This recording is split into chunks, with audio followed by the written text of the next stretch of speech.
One of the outcomes of the globalization era was also the rise of China as a manufacturing power. India also rose as a power in global services.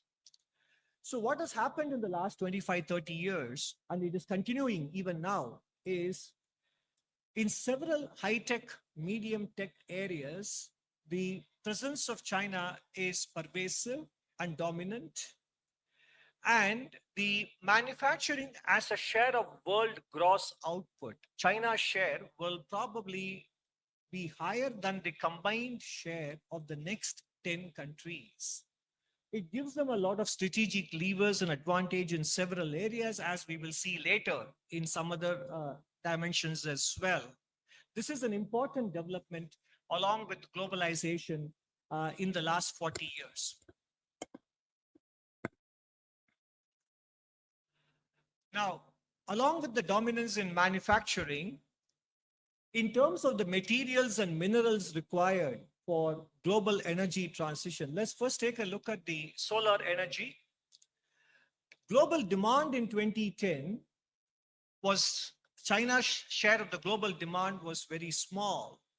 And therefore, China's production capacity in those areas was also quite small comparatively. But fast forward 11 years later, while demand has grown even within China, but the production capacity in that country has grown even more than demand, basically giving them an important lever in terms of the source of supply for all ingredients and components related to energy transition.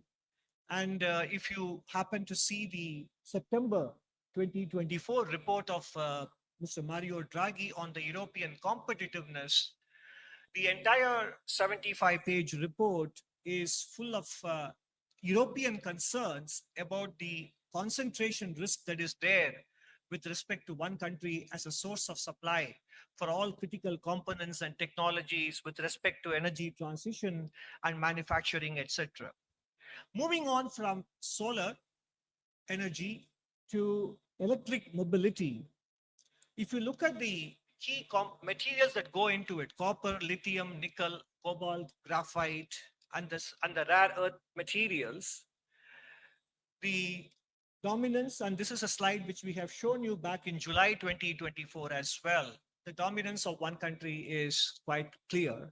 And in different stages of production, even if those materials are not mined in one country, the processing happens in a single country, and therefore whether it is the cell components or battery cells. In fact, the truth is every single panel, solar panel we install, every single electric vehicle that we produce in this country, naturally the dependence on a single source for supply keeps increasing. So that dependence has to be kept in mind in the pace of transition towards renewable energies and also with respect to electric mobility.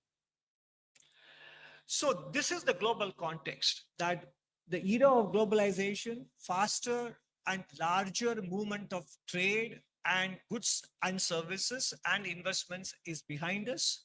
And there is a huge presence of a single country, a phenomena that we have not seen in a very long time, at least since World War II. So given this, naturally, we have to raise the game for a new playing field. The playing field has changed, and the game has to be rely on domestic drivers of growth. So what are those domestic drivers of growth? That is what is part 2 about. Just to recap, we do have a goal, a legitimate economic